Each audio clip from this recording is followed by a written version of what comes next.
नमस्कार दोस्तों, स्वागत है आपका अपने YouTube चैनल श्री शिव ज्योतिष केंद्र में। आज हम बात करेंगे तुला लग्न की कुंडली में कौन सा रत्न धारण किया जा सकता है। इस बारे में आज हम चर्चा करेंगे।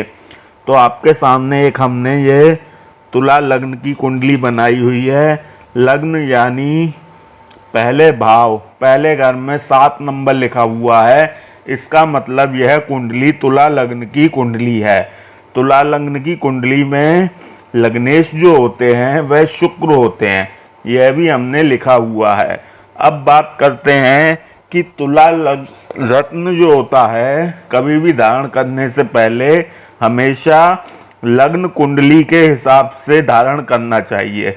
जन्म राशि के हिसाब से कभी भी रत्न धारण नहीं करना चाहिए। अगर आप कोई भी रत्न धारण करने का सोच रहे हैं तो आप अपनी लग्न कुंडली के हिसाब से ही रत्न धारण करें।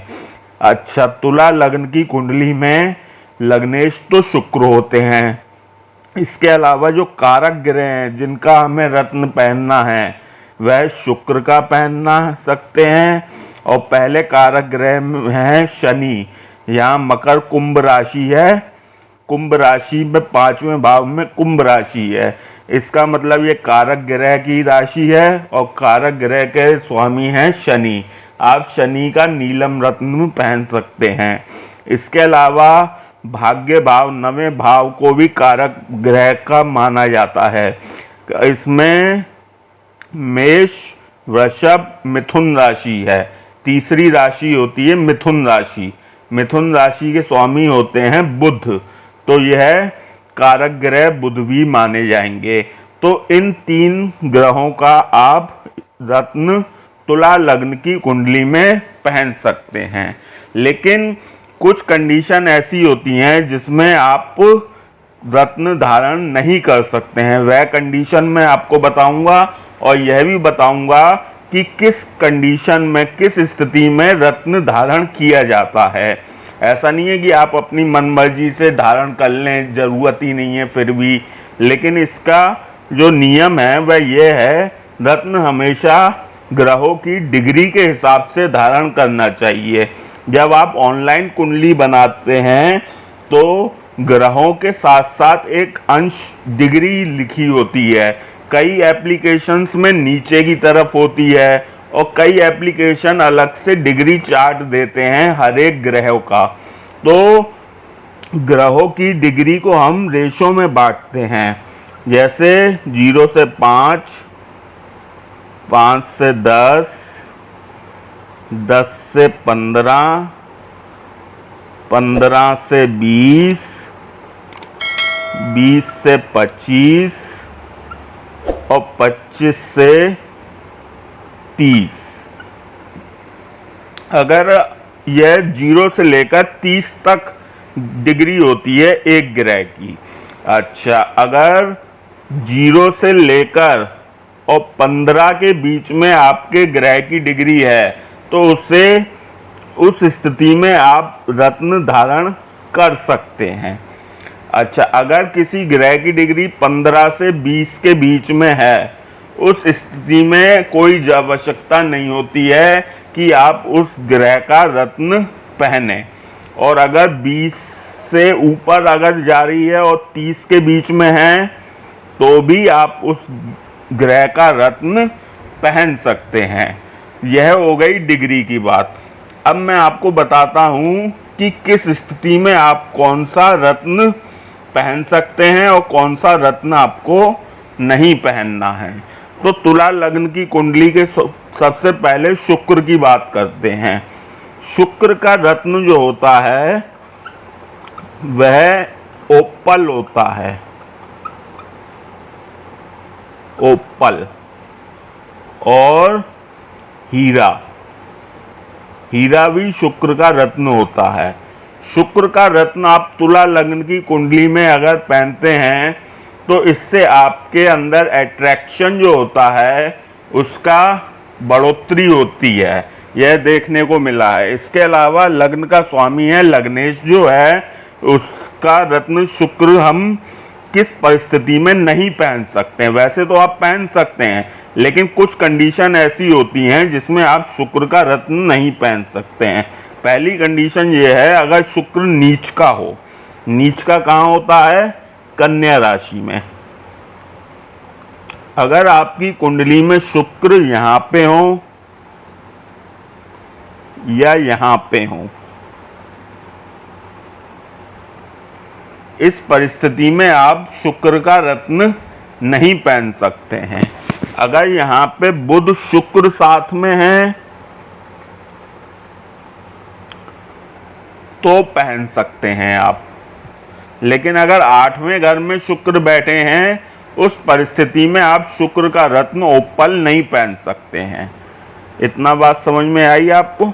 अब बात करते हैं, अगर यहाँ पे शुक्र हैं, यहाँ हैं, यहाँ हैं, यहाँ हैं, यहाँ हैं, यहाँ हैं, यहाँ हैं, यहाँ हैं, कहीं पे भी हो, आप बेझिझक होकर शुक्र का रत्न पहन सकते हैं, अगर डिग्री वाइज आपका शुक्र कमजोर है तो। लेकिन अगर शुक्र बुध शुक्र अगर इकट्ठे बैठे हैं तो शुक्र का यहाँ पे पहन सकते हो, और अगर शुक्र यहाँ पे बैठे हैं तो आप शुक्र का रत्न नहीं पहन सकते हैं। अब बात करते हैं शनि का रत्न नीलम के बारे में। शनि का रत्न होता है नीलम। नीलम किस परिस्थिति में आप नहीं पहन सकते हैं? वैसे तो आप यहाँ पे मतलब पहले भाव, दूसरे, तीसरे, चौथे, 5वें, 9वें, 10वें, 11वें भाव में कहीं भी हो शनि पहन सकते हैं, लेकिन किस परिस्थिति में नहीं पहन सकते हैं? अगर शनि 6ठे भाव में है, अगर शनि 8वें भाव में है, अगर शनि 12वें भाव में है, और अगर शनि नीच के हैं, अगर शनि यहाँ पे बैठे हैं नीच के, तो भी आप शनि का रत्न नीलम जो है नहीं पहन सकते हैं। और अदरवाइज अगर यहाँ पे हैं, तीसरे, चौथे, 5वें, 9वें, 10वें, 11वें घर में हैं तो आप पहन सकते हैं। एक कंडीशन ये आती है कि 7वें भाव में शनि बैठे हैं, फिर भी हम नीलम सजेस्ट कर देते हैं। वो उस परिस्थिति में होता है जब शनि का नीच भंग हो रहा हो। अगर शनि का नीच भंग हो रहा है तो आप शनि का रत्न तुला लग्न की कुंडली में अगर शनि 7वें भाव में है तो पहन सकते हैं। अब शनि का रत्न नीच भंग कैसे होगा ये भी मैं आपको बता देता हूं। अगर मंगल उच्च के हैं, अगर मंगल यहाँ पे बैठे हैं, यहाँ पे बैठे हैं तो दृष्टि भी डाल रहे हैं और उच्च के भी हैं। अगर मंगल यहाँ पे बैठे हैं, यहाँ से दृष्टि डालेंगे मंगल। अगर मंगल यहाँ पे बैठे हैं 7वीं 8वीं 4 7 8, और अगर मंगल अपने ही घर में बैठे हों तो ऐसे करके नीच भंग हो जाता है। मतलब कहने का, या तो मंगल उच्च के हों या मंगल दृष्टि डालें। मंगल की दृष्टि होती है 4 7 8, चौथी 7वीं 8वीं मंगल की दृष्टि होती है। इस हिसाब से आप शनि का रत्न नीलम जो है किस परिस्थिति में नहीं पहन सकते हैं और किस परिस्थिति में पहन सकते हैं, यह मैंने बताया। अब बात करते हैं, बुध का रत्न जो होता है वह पन्ना होता है, हरे रंग का होता है पन्ना। पन्ना किस परिस्थिति में पहन सकते हैं आप?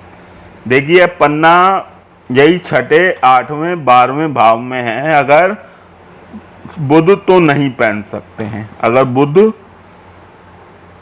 देखो यहाँ पर तो उतने नीच के, अगर बुध यहाँ पर हैं तो नहीं पहन सकते। अगर बुध यहाँ पे हैं तो पहन सकते हैं आप। अगर यहाँ पे बुध हो गए उच्च के, नीच के, मीन राशि में बुध हो गए नीच के, यहाँ पे हो अगर बुध छठे घर में या आठवें घर में, तो आप बुध का रत्न पन्ना जो है नहीं पहन सकते हैं। अदरवाइज कहीं भी हो, तुला लग्न की कुंडली में किसी भी भाव में हो, आप पहन सकते हैं। अब एक परिस्थिति आती है कि बुध अगर मीन राशि में हो और नीच भंग हो रहा हो, तो आप बुध का रत्न पन्ना पहन सकते हैं। अब बुध का नीच भंग कौन करेगा? गुरु। अगर गुरु यहाँ पे बैठे हैं, गुरु यहाँ पे बैठेंगे, दृष्टि डालेंगे, उच्च के भी हैं। अगर गुरु यहाँ बैठे हों और 5 घर पहले बैठे हो, 1 2 3 4 5, अगर गुरु बृहस्पति यहाँ बैठे हों तो दृष्टि डालेंगे 5 7 9। इस हिसाब से बुध का नीच भंग हो जाएगा और उस परिस्थिति में आप पन्ना पहन सकते हैं। तो इस तरीके से मैंने आपको बताया कि तुला लग्न की कुंडली में पन्ना, नीलम और ओपल किस परिस्थिति में आप पहन सकते हैं, किस परिस्थिति में आप नहीं पहन सकते हैं। आशा करते हैं वीडियो आपको पसंद आई होगी। वीडियो पसंद आई हो, वीडियो को लाइक करें, शेयर करें, कमेंट करें। कुछ भी समझ में नहीं आए आप कमेंट करके पूछ सकते हैं। आशा करते हैं दी हुई जानकारी से आप संतुष्ट होंगे। बहुत बहुत धन्यवाद आपका वीडियो देखने के लिए।